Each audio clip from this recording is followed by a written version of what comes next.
हाँ तो बच्चों नमस्कार।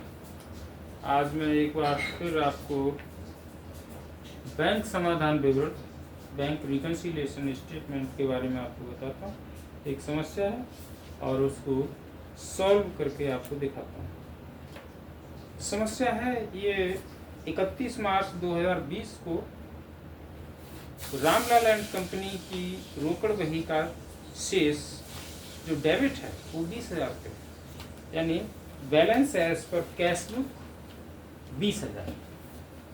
सबसे पहले हम लिखेंगे balance as per cash book 20,000। और ये जो बैलेंस है ये बैलेंस हमारे पक्ष में, सबसे पहले तो ये देखना जरूरी होता है कि ये जो बैलेंस दिया हुआ है, जिस पुस्तक का भी बैलेंस दिया हुआ है, वो बैलेंस हमारे पक्ष में है या हमारे पक्ष में नहीं है। तो यहाँ ये बैलेंस रोकड़ बही के अनुसार डेबिट शेष है, तो ये हमारे पक्ष में है। अगर क्रेडिट होता, कैश बुक के अनुसार क्रेडिट शेष होता, तो ये बैलेंस हमारे पक्ष में नहीं होता, फिर ओडी होता, ओवरड्राफ्ट। तो ये हमारा रुपया बैंक में जमा है 20,000 रुपये हमारे पक्ष में, 20,000 बैलेंस। अब कुछ आइटम हमें ऐड करने हैं और कुछ आइटम हमको लेस करने हैं। कौन से आइटम हमको लेस करने हैं, कौन से ऐड करने हैं, यही निश्चय करना, ये डिसाइड करना, यही सब कुछ है इसमें। अगर ये हमें आ जाए कि कौन सा आइटम लेस करना, कौन सा ऐड करना, तो ये सवाल बिल्कुल सरल है। चलिए मैं आपको बताता हूँ कि किस प्रकार से ऐड और लेस किया जाता है। बहुत सरल तरीके से बताऊंगा मैं, जो सबके समझ में आ जाएगा। पहला है 10 मार्च को 2400 रुपये का एक चेक निर्गमित किया, जो 10 अप्रैल 2020 को भुगतान के लिए प्रस्तुत किया गया। एक चेक है जो 10 मार्च को निर्गमित किया गया है, लेकिन इसे 31 मार्च तक, यानी मार्च के महीने में ये भुगतान के लिए प्रस्तुत नहीं किया। हमने चेक अपने किसी ग्राहक को काट करके दिया, 2400 रुपये का चेक, 2400 रुपये का चेक काट करके दिया। इसको हमें ऐसे देखते हैं, ये रफ कार्य है, ध्यान दीजिए, ये रफ कार्य, ये कैश बुक और ये पासबुक, ठीक है। बैलेंस अपनी तरफ से कोई भी मान लें, हम अपनी तरफ से 10,000 बैलेंस मान लेते हैं और दोनों पुस्तक का एक बराबर ही बैलेंस माने। इसको 5,000 भी मान सकते हैं, 20,000 भी मान सकते हैं, हमने 10,000 मान लिया। अब देखिए 2400 रुपये का चेक हमने काट करके इशू किया अपने किसी ग्राहक को, तो अपनी रोकड़ पुस्तक का बैलेंस 2400 रुपये से कम कर लिया। जैसे ही हमने किसी ग्राहक को 2400 रुपये का चेक दिया, अपनी कैश बुक का बैलेंस कम कर लिया और ये बैलेंस रह गया 7,600। लेकिन जिस ग्राहक को 2400 रुपये का चेक दिया है, उस ग्राहक ने हमारे खाते से पैसा अभी नहीं निकाला, 31 मार्च तक तो नहीं निकाला उसने, ठीक है। अब हमारी पासबुक का बैलेंस 31 मार्च को हम देख रहे हैं, तो हमारी पासबुक का बैलेंस 10,000, कैश बुक का 7,600। अब इनको करना है बराबर, सवाल कर रहे हैं हम कैश बुक के अनुसार, तो हम अपनी कैश बुक को ही बराबर करेंगे पासबुक को। अगर पासबुक के अनुसार सवाल कर रहे होते तो हम अपनी पासबुक को बराबर करते, कैश बुक को नहीं, ठीक है। हम अपनी कैश बुक को बराबर कर रहे हैं तो कैश बुक को ही बराबर करेंगे, कैश बुक के अनुसार सवाल कर रहे हैं। तो कैश बुक को बराबर करने के लिए इसमें 2,400 रुपये फिर से अगर जोड़ दिया जाए तो ये पासबुक के बराबर 10,000 हो जाए। अपनी कैश बुक को हमने बराबर किया, कैसे बराबर किया, जोड़ करके। तो ये जो 2400 रुपये का आइटम है, जोड़ में ही जाएगा, ऐड में जाएगा। इसमें लिखेंगे check issued but not presented for payment.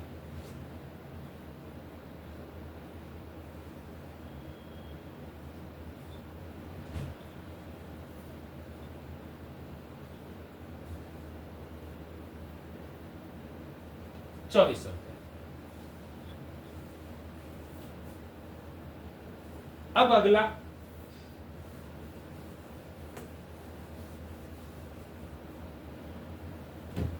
आगे है 13 मार्च को, इसी मार्च के महीने में 13 मार्च को 650 रुपए का एक चेक बैंक में जमा करने भेजा, लेकिन 13 अप्रैल तक जमा नहीं हुआ, वसूल नहीं। इस मार्च के महीने में 650 रुपए का एक चेक, अब इसके लिए देखते हैं ये ऐड में जाएगा या लेस में जाएगा। कैश बुक, पासबुक, अपनी तरफ से बैलेंस वही 10,000 मान लिया हमने। 650 रुपए का एक चेक हमें हमारे किसी ग्राहक से मिला, और जैसे ही मिला उसे हमने अपनी कैश बुक में लिखा 650 रुपए का चेक। कैश बुक का बैलेंस ये चेक लिखने से हो जाएगा 10,650। अब जिस ये चेक हमने अपनी बैंक पे भेज दिया, कैश बुक में लिख करके बैंक भेज दिया, लेकिन बैंक में 13 अप्रैल तक जमा नहीं हुआ, यानी हमारा जो बैलेंस है वो 10,000 का 10,000 है। हमने अपनी रोकड़ पुस्तक का बैलेंस 10,650 कर लिया। अभी इसका कलेक्शन नहीं हुआ, कलेक्शन हो जाता तो हमारी पासबुक का बैलेंस बढ़ जाता, इसलिए कलेक्शन न होने की वजह से हमारा ये बैलेंस कम रह गया, ये बढ़ गया। अब इन दोनों को बराबर करना, सवाल पासबुक के अनुसार, कैश बुक के अनुसार कर रहे हैं, तो कैश बुक को फिर से बराबर करने के लिए इसमें 650 रुपये क्या करेंगे, माइनस कर देंगे, तो ये पुस्तक हमारी पासबुक के बराबर होगी। इसका मतलब 650 रुपए का जो आइटम है वो लेस में जाएगा। इस तरह से हम डिसाइड कर लेते हैं कि कौन सा आइटम हमें लेस में लिखना है और कौन सा आइटम हमको ऐड में लिखना है। तो ये लेस में जाएगा, इसके लिए लिखेंगे चेक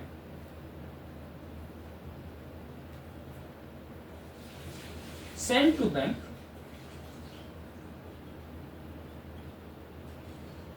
फॉर कलेक्शन,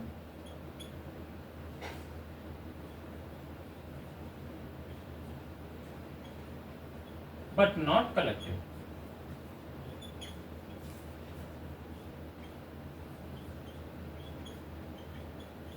$650। ठीक, आगे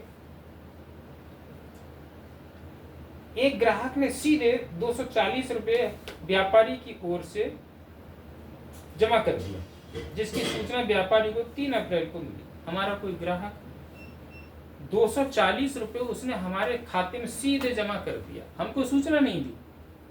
अब देखते हैं इसके लिए, कैश बुक, पासबुक, 10,000 बैलेंस माना, चलिए 1,000 मान लेते हैं, हमेशा 10,000 ही मानते हैं, इस बार 1,000 मान के चलते हैं। 240 रुपए हमारे किसी ग्राहक ने हमारे बैंक में डायरेक्ट हमारे खाते में जमा कर दिया, तो ये बैंक बैलेंस पासबुक का 240 रुपए से बढ़ जाएगा और ये हो जाएगा 1240। हमको पता ही नहीं, हमको पता होता तो ये लेखा 240 का हम अपनी कैश बुक में भी कर लेते। पता न होने के कारण कैश बुक में लेखा नहीं हो पाया, जिसकी वजह से अंतर आ गया दोनों पुस्तकों में। अब हमें पुस्तक बराबर करनी, सवाल कैश बुक के अनुसार कर रहे हैं, तो हम अपनी कैश बुक को ही बराबर करेंगे। क्या करें कि कैश बुक हमारी पासबुक के बराबर हो जाए, इसका मतलब इसमें 240 रुपये अगर ऐड कर दें तो ये 1240 पासबुक के बराबर हो जाती है। तो ये आइटम ऐड में जाएगा, 240 रुपये का आइटम है वो ऐड में जाएगा, तो इसको ऐड में लिखेंगे। Directly deposited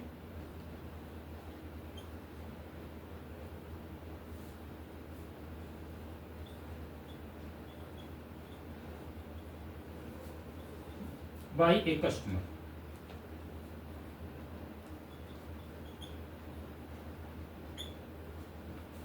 $240।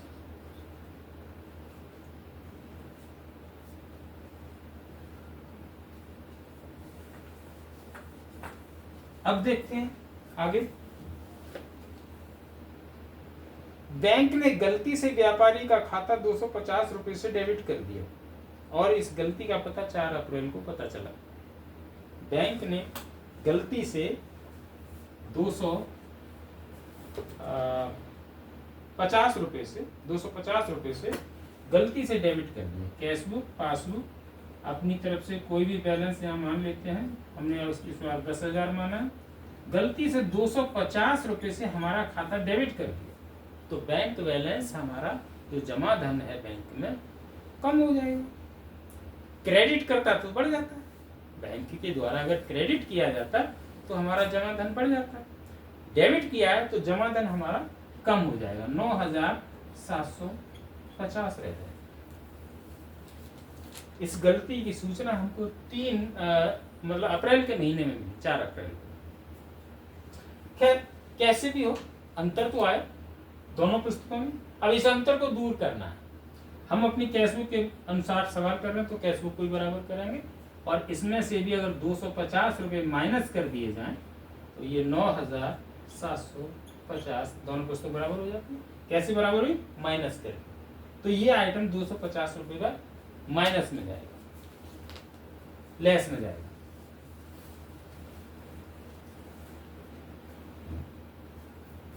wrongly posting,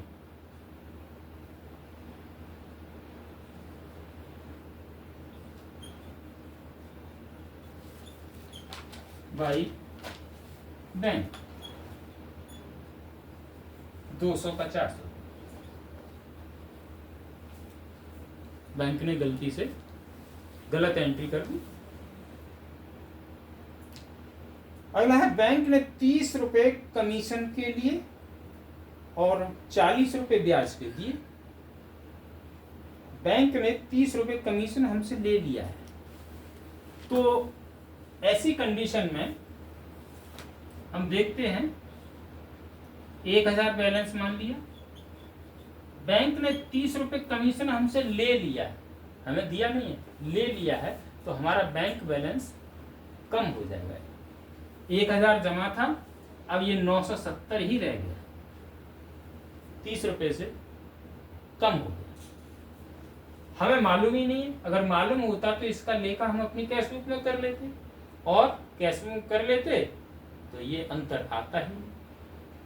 मालूम न होने के कारण ये अंतर आ गया। अब अंतर को करना है दूर, तो अपनी कैशबुक को फिर से बराबर करने के लिए इसमें भी 30 रुपये अगर माइनस कर दें तो ये 970 हो जाए।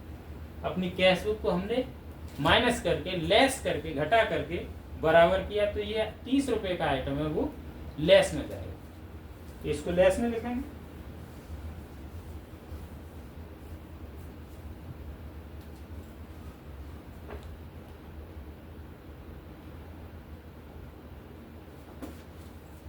commission debited by them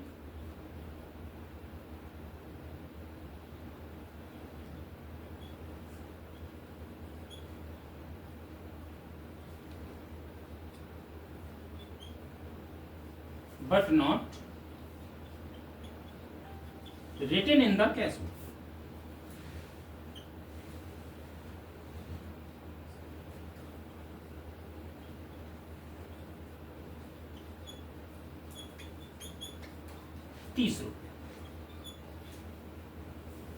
₹30 bank ने हमसे कमीशन के ले लिए, यही 40 रुपये ब्याज के हमें दिए। हमारा जो जमा धन है उस पर हमें बैंक ने 40 रुपये ब्याज के दे दिए, तो हमारा बैंक बैलेंस बढ़ जाएगा 40 रुपये से,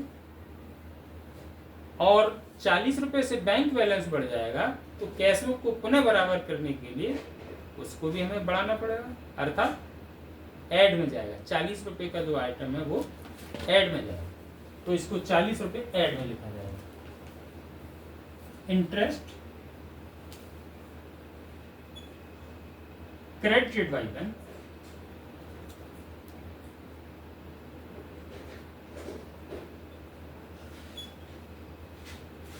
but not written in the cash book.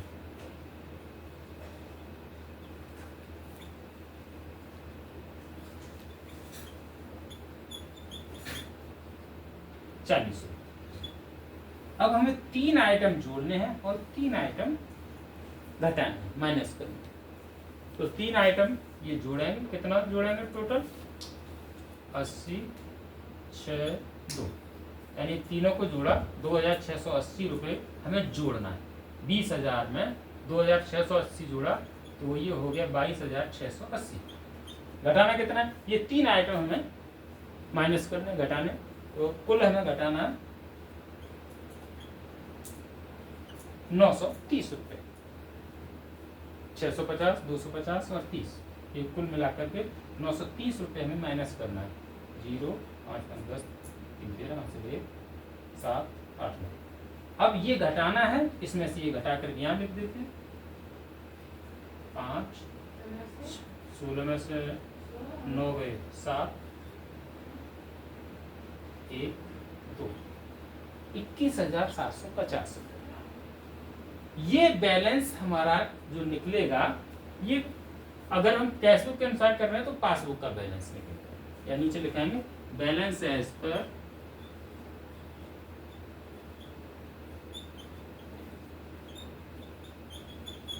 Passbook credit balance, यानी हमारे फेवर में ये बैलेंस पासबुक के अनुसार क्रेडिट बैलेंस। तो इस तरह से हम बैंक समाधान विवरण की समस्याओं को सॉल्व कर लेते हैं।